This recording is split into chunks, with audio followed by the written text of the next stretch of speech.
Afternoon. My name is Brad Berry. I serve as General Counsel to the NAACP. We welcome all of you to this press conference to announce the filing of a first-of-its-kind lawsuit seeking to require the Census Bureau to count communities of color fairly and accurately in the 2020 census. The lawsuit is first of its kind because we're seeking injunctive relief in advance of the census to require the Census Bureau to avoid measures that are likely to increase the historical undercount of communities of color and to advance measures that are likely to reduce the historical undercount.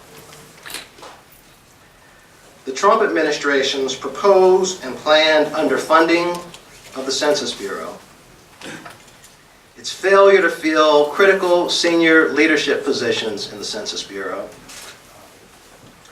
its embracing of a digital census without accounting for how a digital census will affect the undercount, and its overall failure to view the undercount as a fundamental threat to our democracy led us to the view that action had to be taken, and action had to be taken now. This lawsuit is the result of a collaboration between the NAACP and the Rule of Law Clinic at Yale Law School, which is headed by Professor Michael Wishney. As the NAACP began to prepare its training programs for the 2020 census, we began a partnership with Yale Law School focusing on threats to our democracy. We agreed that census undercounts in communities of color warranted close study and attention, and we wound up filing a Freedom of Information Act request with the Commerce Department seeking records regarding preparations for the census. As we continue to look at past undercounts and the Census Bureau's preparations for 2020, we came to the conclusion that we were witnessing a train wreck in the making. The numerous problems and complexities confronting past census takers are compounded by the current administration's neglect of the Census Bureau and its apparent disregard for whether the 2020 count in communities of color is anything approaching accurate. We therefore concluded that legal action was necessary and appropriate. We are proud to be joined in this effort by Prince George's County, Maryland, the only majority African American county in the state of Maryland, by the Prince George's County branch of the NAACP, and by Mr. Robert Ross and Ms. Elizabeth Johnson, both of whom are longtime residents of Prince George's County.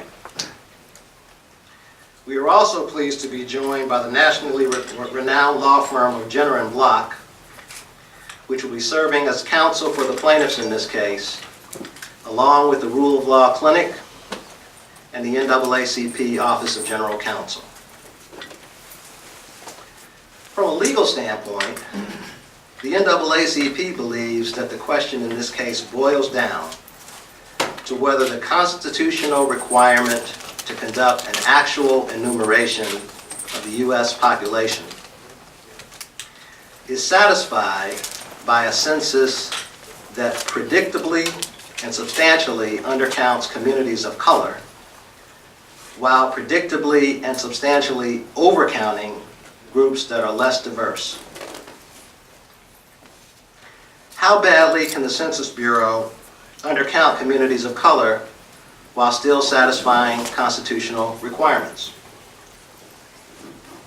We believe that there are constitutional limits on how badly and how disproportionately badly the government can conduct the count.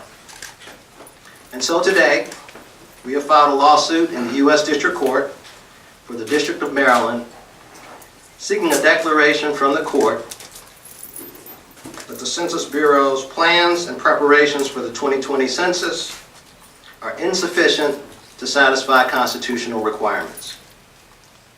We are also seeking injunctive relief, requiring the government to take the steps necessary to conduct a fair and accurate census. The plaintiffs in the lawsuit are the NAACP, the Prince George's County branch of the NAACP, Prince George's County, Mr. Robert Ross, and Ms. Elizabeth Johnson. The defendants in the case are President Trump in his official capacity, Commerce Secretary Wilbur Ross in his official capacity, the acting director of the Census Bureau in his official capacity, the Census Bureau itself, and the United States.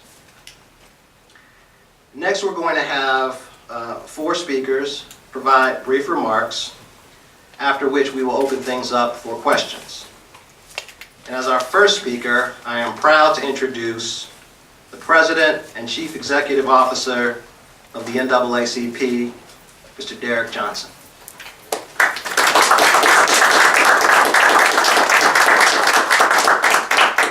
I want to thank Bradbury and the Office of the General Counsel of the NAACP, Prince George County, the Yale Legal Clinic, and all of our partners in this endeavor. The basic mission of the NAACP is to make democracy work. It is not stated there plainly, but that's the role of the NAACP. When you understand how democracy works, the census count is in the center of that reality. An accurate count will provide the necessary resources for municipalities, counties, and states to properly function through the allocation of federal funds. An accurate census count also determines this little known thing that takes place right after the census count is called redistricting. To ensure political boundaries are drawn in a way in which representation is fair and equal.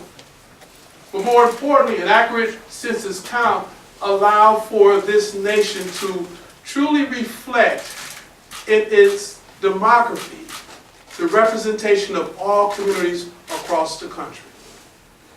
We know as NAACP that the undercount in African American Latino communities has been a persistent problem across the country. In fact, as a result of undercounts in communities, we've seen majority African American governance underfunded substantially because the impact of the census would last for 10 years. And as a result of that, we are embarking on an effort as a part of our overall strategic plan to ensure democracy work through the civic engagement calendar over the next 5 years. This year's midterm election to ensure that individuals fully engage and participate. The census count to make sure there's a fair count and representation of all communities. To ensure that the redistricting process is one in which represent all communities' ability to select candidates of their choice back to midterm and presidential elections. This is an important juncture for this democracy. This next 5 years, but most important, this effort to ensure not only Prince George County is fairly represented, but all jurisdictions are fairly represented, whether they are made up of majority African American communities, Latino communities, or white communities. In a democracy, our voices matter. In a democracy, fair and accurate data is important. But also in a democracy, when communities are injured and aggrieved, we seek the remedies at hand. In this case, we are filing this lawsuit. So I want to commend Prince George County, the Prince George NAACP, for working with us and standing up to ensure democracy works for all. Thank you.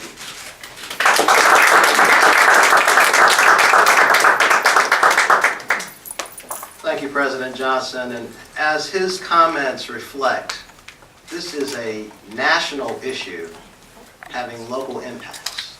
And so the presence of Prince George's County in this lawsuit illustrates the effect that the undercount can have on communities across the country that have substantial communities of color. All right, for our next speaker, I am pleased to introduce the County Executive for Prince George's County, Maryland, the Honorable Rashern L. Baker.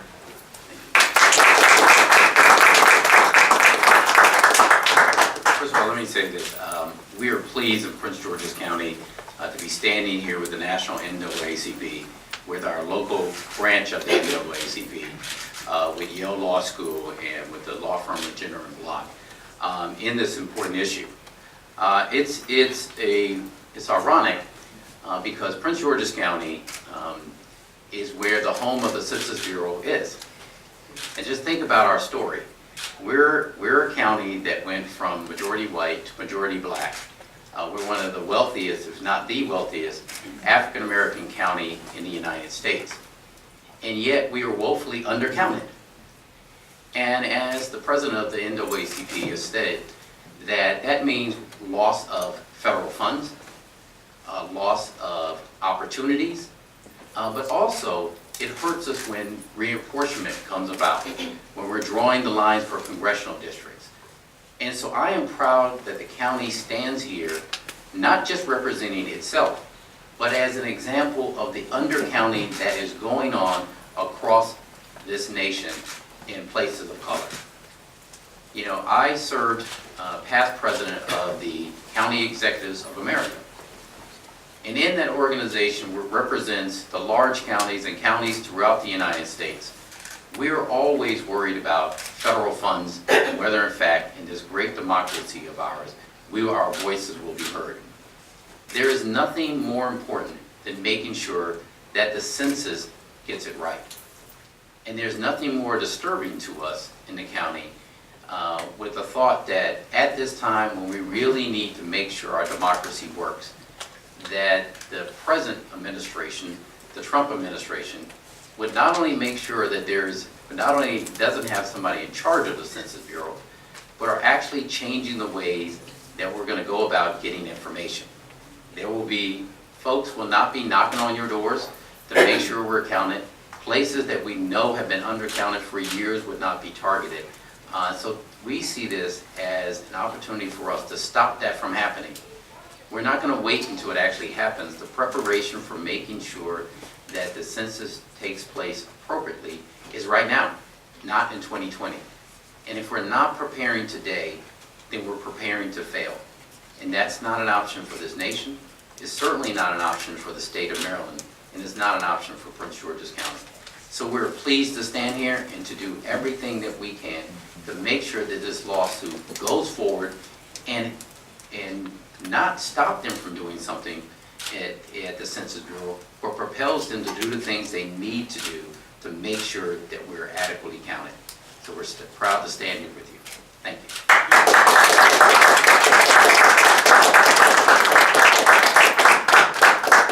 Thank you, County Executive Baker. I'm now pleased to introduce the President of the Prince George's County branch of the NAACP, Mr. Robert Ross.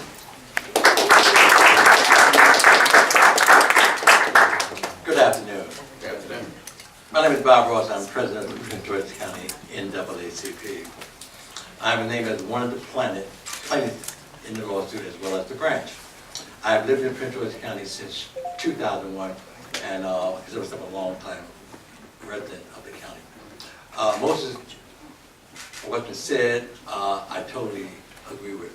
When we start out, democracy works. And if we don't have everybody involved in the process, then we don't have democracy.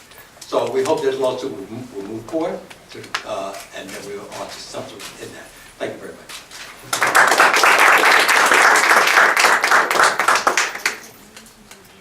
Thank you very much, Mr. Ross. One of the things that we point out in our lawsuit and in some of our briefing materials is that not only is Prince George's County, did Prince George's County have the highest undercount of any county in the state of Maryland in the 2010 census, but the jurisdiction with the second highest undercount in the state of Maryland was Baltimore City.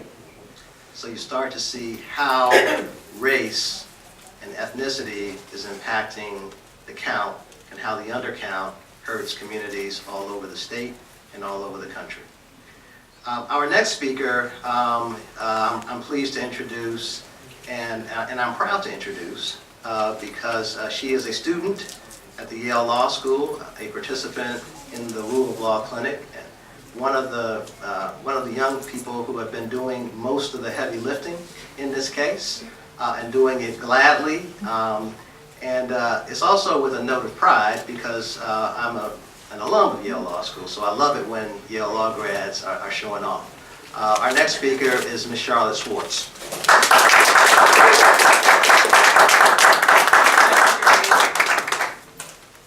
Article 1, Section 2, Clause 3 of the United States Constitution requires the government to conduct an actual enumeration of the people every 10 years. But the government's preparations for the 2020 census are so extraordinarily deficient that they are in violation of its constitutional duty. There has been no leadership of the Census Bureau for almost a year. The government has failed to protect the first ever digital census from Russian and other cybersecurity threats. And the Census Bureau has drastically reduced its footprint in the field, especially dangerous in the face of elevated public distrust in government. The government knows that these deficiencies disproportionately impact people of color, who are already vulnerable to being undercounted. An undercounted community is an undervalued community. When the government fails to accurately count people of color, their votes are diluted and their communities are deprived of critical federal funds. We cannot afford to let the government's neglect of its constitutional duty continue any longer. It is for this reason that the NAACP Prince George's County, the NAACP Prince George's County branch, Mr. Ross and Ms. Johnson, filed this lawsuit today to compel the government to conduct an actual enumeration of all the people. Thank you.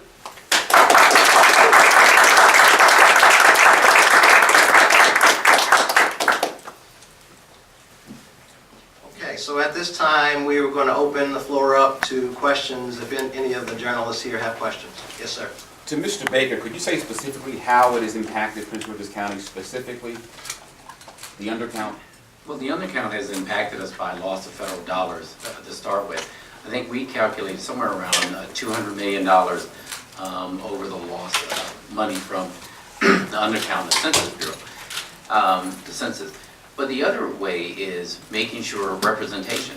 I mean, we're about to go into a reapportionment for congressional districts, and we want to make sure in the county and in the state, because as was said, it's not just Prince George's County. It's Baltimore and the state of Maryland that's undercounted. But we stand also as a representation of what's happening throughout the United States. So if it's happening in one of the wealthiest communities of color in the United States, imagine where it's happening when those communities are challenged.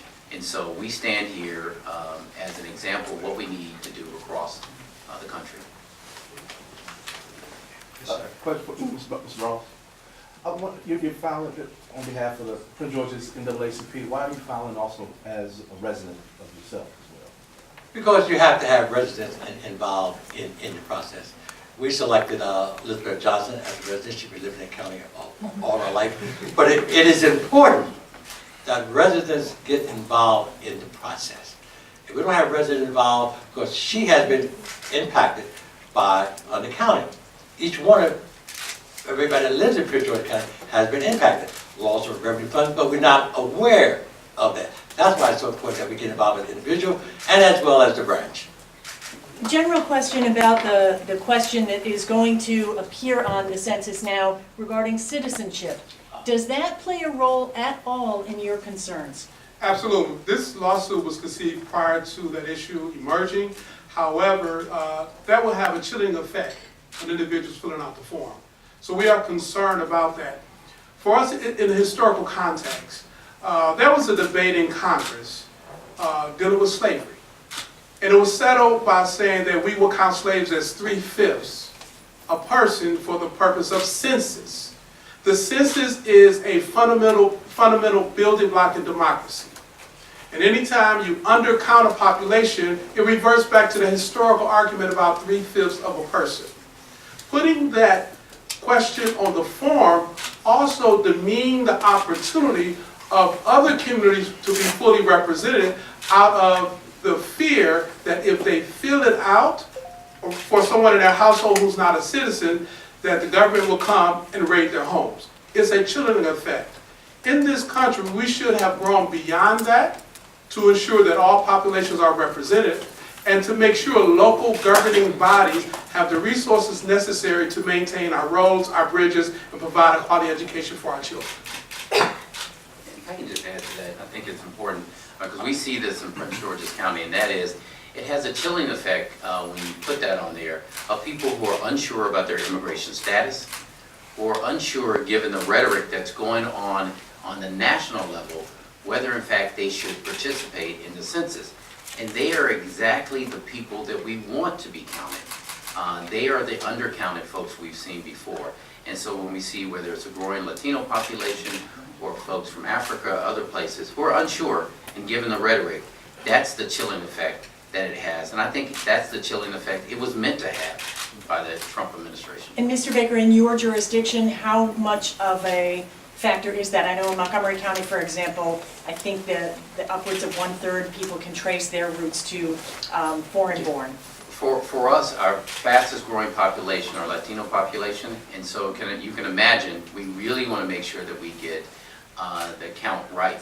And with the rhetoric going on now in the nation, and with this coming on, I think it will have a chilling effect just in those places that are undercounted right now. And we can look inside the areas of Prince George's County, you can see where they're undercounted.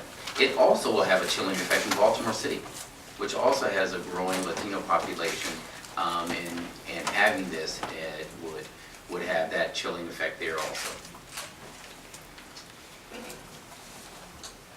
As President Johnson said, our lawsuit has been months in the making. The citizenship question is a very important issue.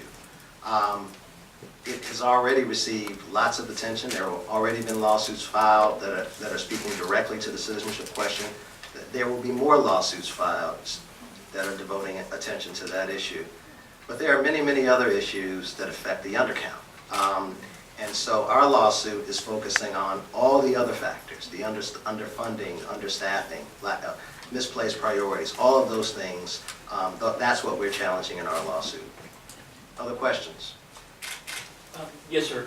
You know, on Capitol Hill, there has also been concern about the preparation and the funding.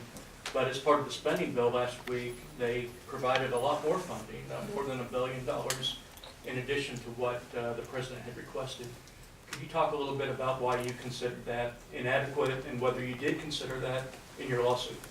Proposing the bill and passing the bill are two different things. And once the final bill passes, we would like to evaluate it to see if it's sufficient. And so although that bill passed, the question is it sufficient? We've gone through the last 30 years of undercounts. The technology is far more advanced than it's ever been. And so there's no reason for us to continue to have undercounts when both the skill is there, the technology, now we simply need the political will to make sure we have an accurate count for this census round. Thank you for that question. The question is whether a congressional appropriation amounts to an actual enumeration. What the Constitution requires is an accurate count. The fact that Congress has appropriated more funding than the Trump administration sought for one fiscal year does not mean that the Census Bureau and the government thereby meet their constitutional obligation to conduct an actual enumeration. What is the Census Bureau going to do with the money? Are they going to continue to focus on the digital side of things?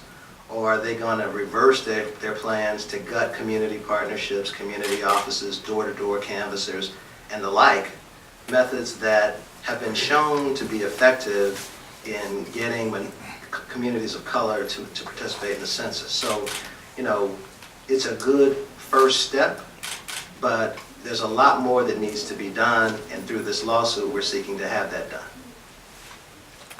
Other questions?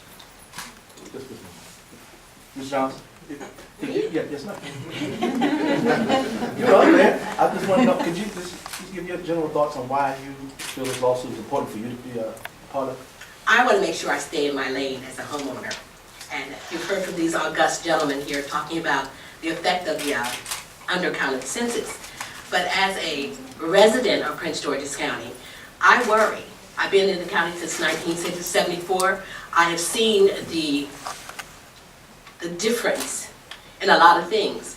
And so I'm hoping that as a part of this lawsuit, that all of these things that I look at and become disenchanted with, that they will be alleviated.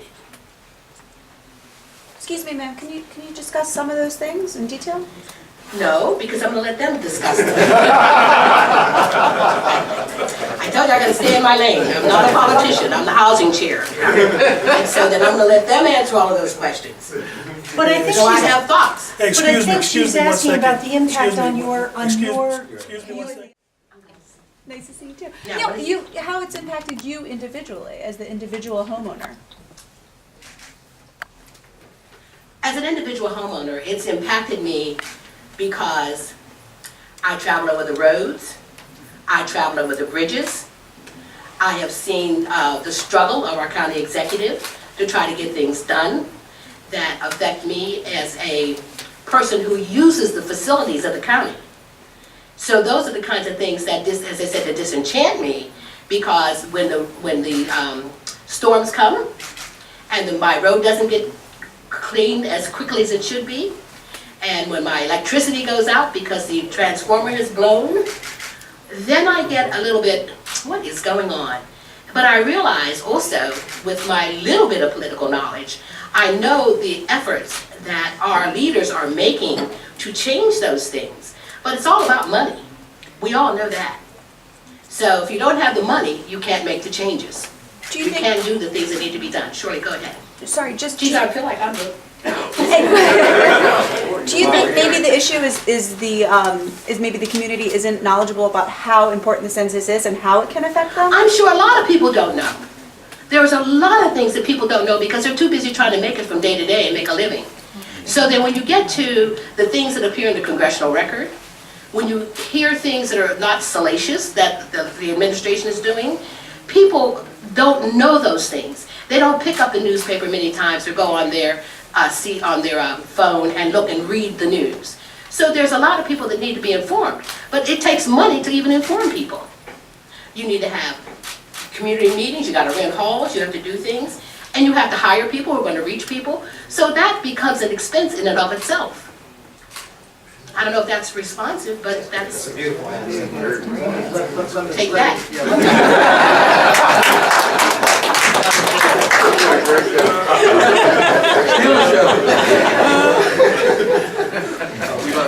Next question.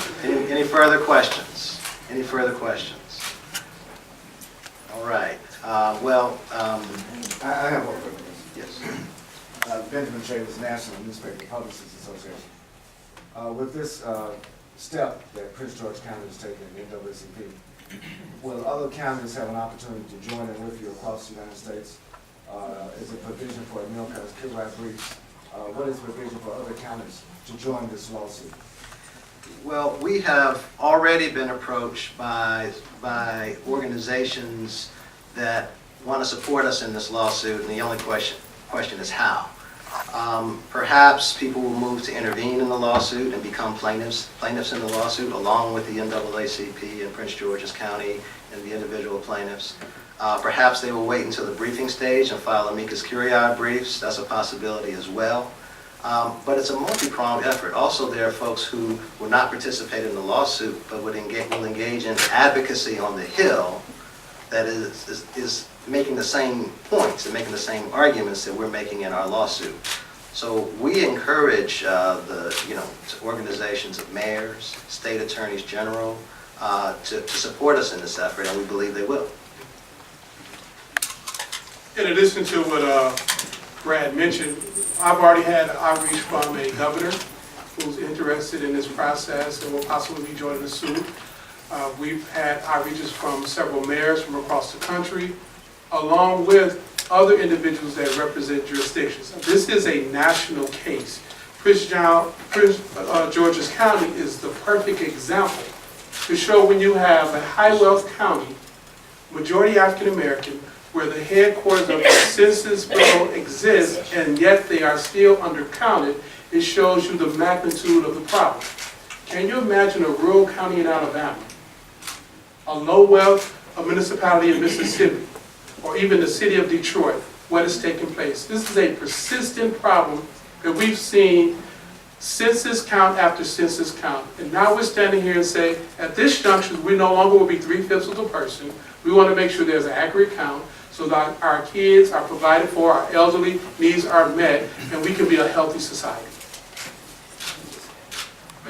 I mean, one of the things that certainly we want to do from the standpoint of my association with the County Executives of America and as a board member for the National Association for Counties is to make sure, as the president and the NAACP just said, that they are aware that this is so important. Because if it can happen here right next to the nation's capital with the Census Bureau located there, then certainly, you know, across the nation, we have problems. And so we're going to work with them to make sure that they're part of this, that they're advocating, and that we do it in time enough to get it corrected before they actually, the count is done. Thank you. Just wanted to point out one thing in response to the question that came from the rear. Every census cycle, NAACP units across the country engage in education and training in their communities with regard to the census, to get the word out. But ultimately, the obligation to conduct a fair and accurate census falls to the federal government. Okay? So I think there is a temptation or a tendency in some instances to blame the resident, to blame the victim. In fact, the government has to figure this out. This is one of the few affirmative obligations that our Constitution imposes on the federal government, and they have to get the job done. Any other questions? If not, I want to thank all of you for coming, and we look forward to your reporting.